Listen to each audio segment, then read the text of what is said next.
Today would have been a gross out video this time last year, but we're making progress over here.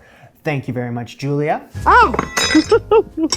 Bon appetit. Welcome to my home, everybody. We're in Julia Child's Mastering the Art of French Cooking, the sequel, V2, because that is where the beef tongue recipes hang out. Now, I made beef tongue earlier this year, and that was an experience. Whoa! Wow, something that I had to overcome. And now that I've done so, I'm ready for round two. And it's not as freaky to me the second time around. It's more just like, okay, now I get it. Langue de boeuf braisé Calcutta, sliced fresh beef tongue braised with curry. So finding curry in a French recipe is interesting to me, so that's why I chose this one. French curry sauce does not have the strong, mouth-searing quality of Indian curry. The French version is more a flavor than an experience, because if the curry were strong, it would ruin the accompanying wine. And there will be wine, because I'm cooking with beef tongue, and I need some. And you might serve this tongue on a bed of mashed potatoes. Consider it done. Let's get to work. So it's time for one of these apron things again. Christy, where are you at? Hi. There you are. Right here. Welcome. Welcome to my and our kitchen. It's been a while since you've been on this show. Yes, it's been a while. Thank you for inviting me into my own kitchen. But you're here for a purpose. Yes, I am here. Even though I hate being on camera, I'm here to help you out because I know you got your big apron campaign going on, and I want to show the ladies how it looks and fits. Great. Well, I'm just gonna prep this. You're gonna take it for a test drive. Oh God. Check it out. Looking How do I pretty look? slick. I think you look pretty great in that limited edition Antichef apron. Thank you. Yeah, I'm feeling good. Yes, that is the Antichef logo next to your heart, and you're wearing the strap. Next to my heart. You're wearing the strap differently than I wear it, but I know a lot of people wear it like that. Yeah, the straps are very long, so which I like because then you can wrap it around your waist, and I just think it's more flattering on me that way. It's more comfortable. Yeah, I just really like the look of it. What do you think? Scott. That's Scott the snail. You were in the room over there when I accidentally smushed him with the cookbook. I know, it was so tragic. But he didn't end up in the watercress soup, which was most important because we both ate it afterward. What'd you think of the soup? I love the soup. I'm glad that he didn't make it into the soup, although I love escargot. Sorry, Scott. I'm glad he didn't, but I'm so happy that we can memorialize him on this apron. You must say that you drew him. Yes, I did. So you're welcome. Okay, fantastic. Well, thank you very much for showing up today, Christy. And what do? You do this? Yeah. Yeah. Would you like to stay for the beef tongue? You're invited. Silently exit the frame. Now there's only 2 more days remaining in this apron sale, so you gotta click the link in the description to get yours before it's gone into the vaults. She's just standing over there. So we're gonna start off with, well, what's in the bowl? What's in the bowl? It is a mighty beef tongue. And yeah, it never really gets easier holding this thing.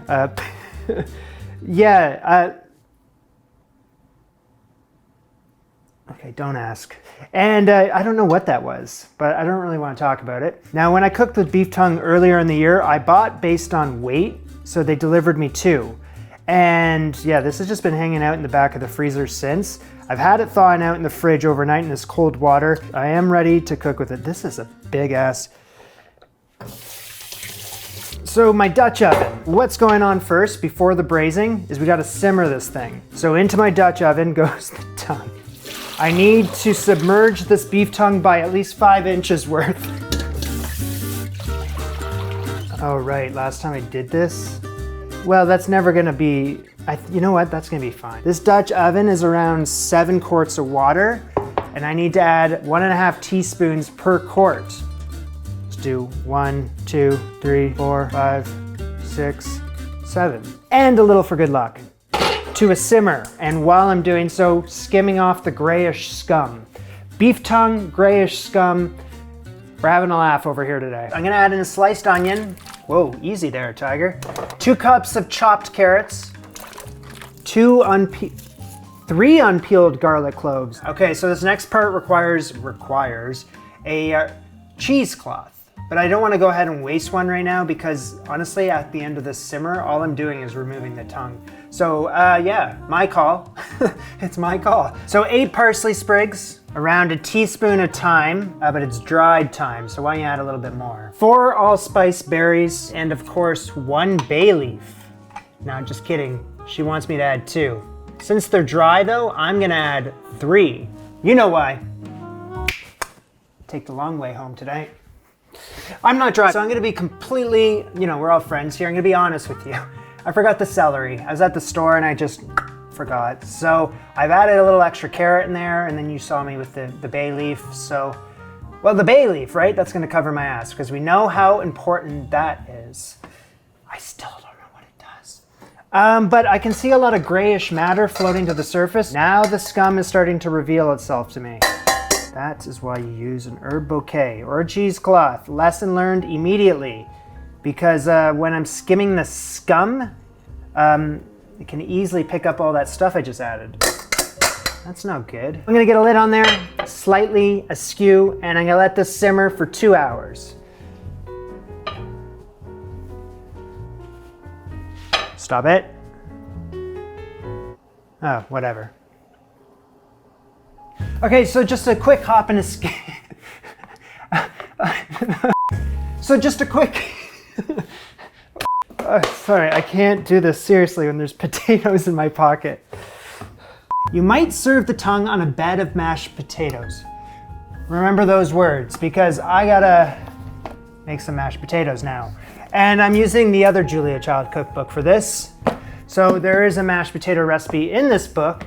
It's for garlic mashed potatoes, which sounds incredible, but unnecessary today.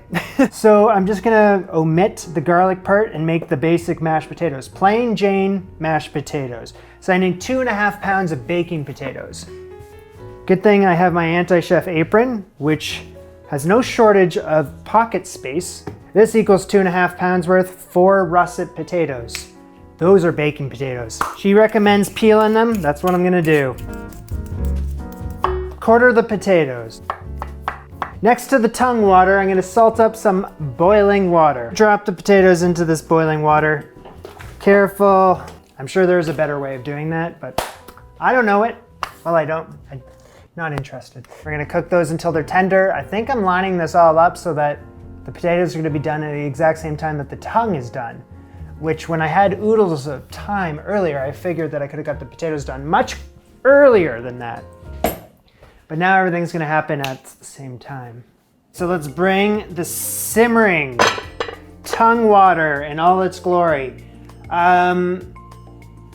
That's a thing.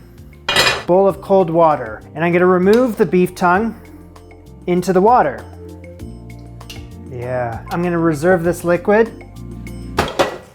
Let's just put the beef tongue aside for a sec. Could use my food mill, but I think it's gonna take too long. Bowl me. Thank you. Whoa! Potatoes into the bowl. I'm gonna use this masher instead of Millhouse because the beef tongue is on standby. Mash immediately after I've drained them. Here we go. This works like an absolute dream. Saucepan. Potatoes go in. Bring it over to the heat. Keep mashing it. And just do this for a little bit to evaporate any of the remaining moisture. Last time we were making beef tongue, I need a little liquid courage, right? And good thing is that Julia has her recommendations of what you can drink to get yourself through the really challenging parts. For wines, a red Bordeaux. So that's what I've gone ahead and picked up here. And I couldn't be more excited about it. Opa! Of course, she's talking about the wine as if the meal's ready, and it's like, what am I gonna drink while I eat this beef tongue? Well, my thinking is, what am I gonna drink while I peel this beef tongue? Cheers. Let's make an incision through this nubbly skin, as one does, right through the taste buds. Okay. Yeah. Someone that isn't too familiar with, the process of doing all of this, it's kind of shocking the first time or the second time. I described the nubbly skin as, the texture of a basketball, and that still stands. It's got this like leathery feel to it. Oh my God. Here it goes. Oy. Officially, this beef tongue is peeled. Hallelujah. Place the hot tongue on a carving board and cut several vertical slices off the thick end. Then, continuing at the thick end, start gradually slicing on a bias. Even slices 3/8 inch thick. Angling the back of the knife progressively toward the board. I mean, obviously the goal here is to like maintain that familiar classic shape of a tongue. Not that classic. It's familiar though. I mean, we all know what a tongue looks like. The thing about beef tongue that I should mention is that I fully appreciate the fact that we're eating all these different parts of the animal, that it's not going to waste. The reason I'm so unfamiliar with it is because it's not a common thing around these parts. So I had to go searching for this. We're moving on to our braising sauce, and things are looking rather interesting in this recipe, and excited to see where it takes me. This recipe has a whole bunch of different ingredients I would never in a million years think go together. Curry powder with green apple and raisins. I'm listening. Bowl me. Thank you.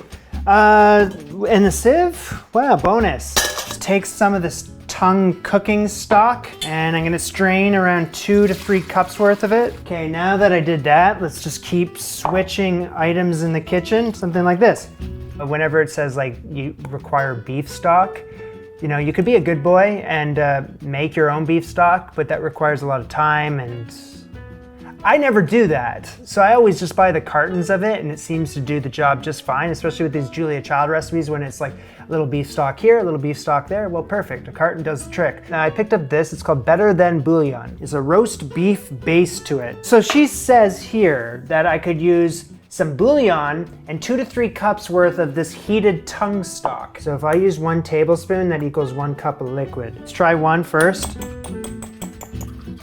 Let's add another ½ tablespoon, see what that tastes like.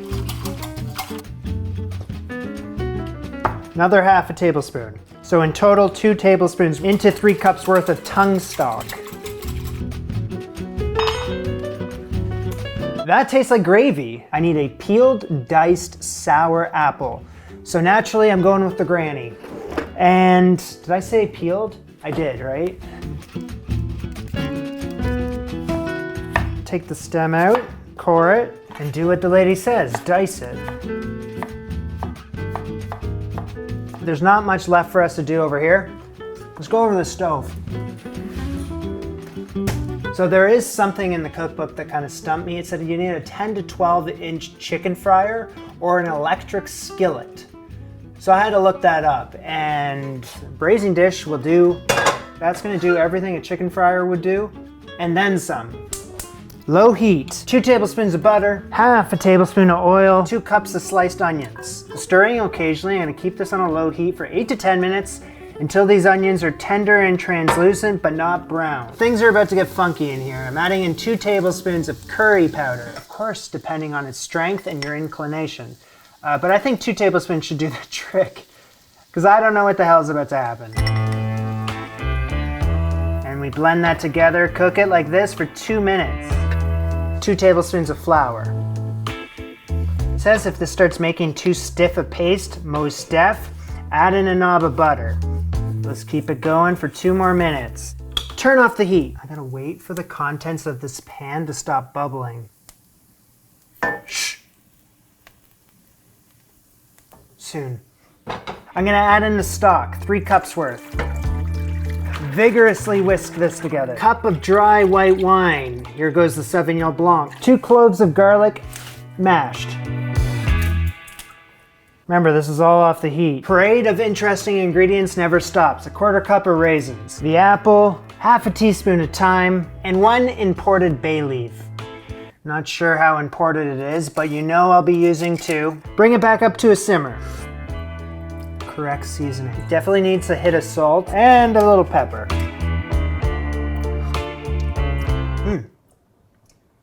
New, yellow, different.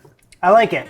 Arrange the slices of the beef tongue. Hello. I'm gonna kind of keep them in the same way they were presented here, in the vague shape of a tongue. She says overlapping if necessary. I find it completely necessary. Basting with the sauce. Once it's to a simmer, I'm gonna cover it.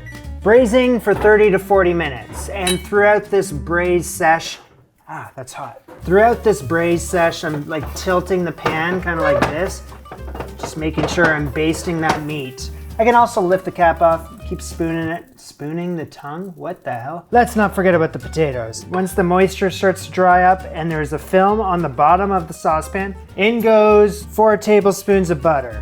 Just a little hoot of white pepper and a little bit of salt. When the mashed potatoes kind of look dry like that, I think the secret, a couple tablespoons of sour cream. Now you're speaking my language. A couple tablespoons of heavy cream. That's what Julia says. She didn't say the sour cream. That was my own thing. A little more salt, a little more sour cream, a little more white pepper ought to do it. Finishing touch here is a couple tablespoons of minced parsley. Okay, so just to be perfectly frank with you, I'm passing the mashed potatoes through the finest plate, grating plate on Millhouse here, on my food mill. It's a little grainy and potato chunky. The casualty in all this will be the minced parsley, but that's just the way it goes. Beautiful, smooth, creamy mashed potatoes onto the dish here. What do we gotta do, Julia? When the tongue is done, bring it over here. Tongue is done braising when you can pierce it easily with a fork. Cool. Arrange the hot slices on the platter of the vegetables / mashed potatoes. I got this. You wanna kind of probably maintain like kind of the shape of the tongue, the integrity of that tongue. Here comes the very intense piece. When you're looking at that piece, you know what you're eating. Cover this and keep it warm. Yeah, I'm not gonna run it. I'm just keeping it warm because that's warm. So I think the sauce is a bit too thin. So I'm just gonna reduce it down a bit. Feel free to add a little bit of salt, a couple cracks of pep, a couple drops of lemon juice, and a little bit of heavy cream. Remove the bay leaf. My sauce is thick enough to coat the back of a spoon. Our plate of food here. Yeah. Okay, let's pretty it up. So you could strain the sauce if you want, but the onions and the raisins give it an attractive, informal look and texture. Totally. And the apples. All right, here we go, on top. Kind of let's go around as well. You can do one more last swoop across the top there. You push that as far as you need to push it. That looks... Order up!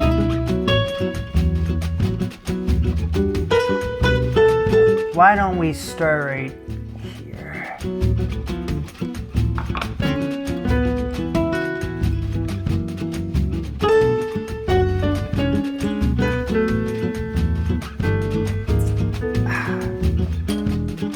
Here we go.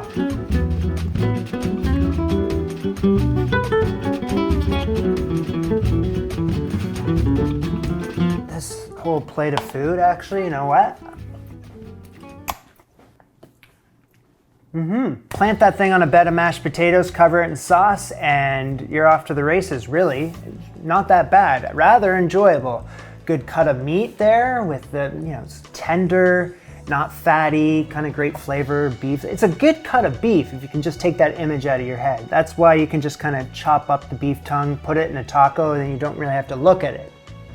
Or you can just turn the lights off. There's a lot of light shining down on here right now, so. When did I pour myself such a glass? It very heavily tastes like curry powder. You know, it's mild, sweet, and savory. Also sweet because of the raisins, kind of sour because of the apples. It's just got a whole vast amount of things going on in there. You know what it kind of reminded me of? Was chicken salad. I think we can move on from the topic of beef tongue. Remember, remember that the Antichef apron is still on sale, but for a limited time. Click the link in the description. It's gonna take you where you need to go to get it. But this was Jamie and Julia. Bon appetit. Au revoir.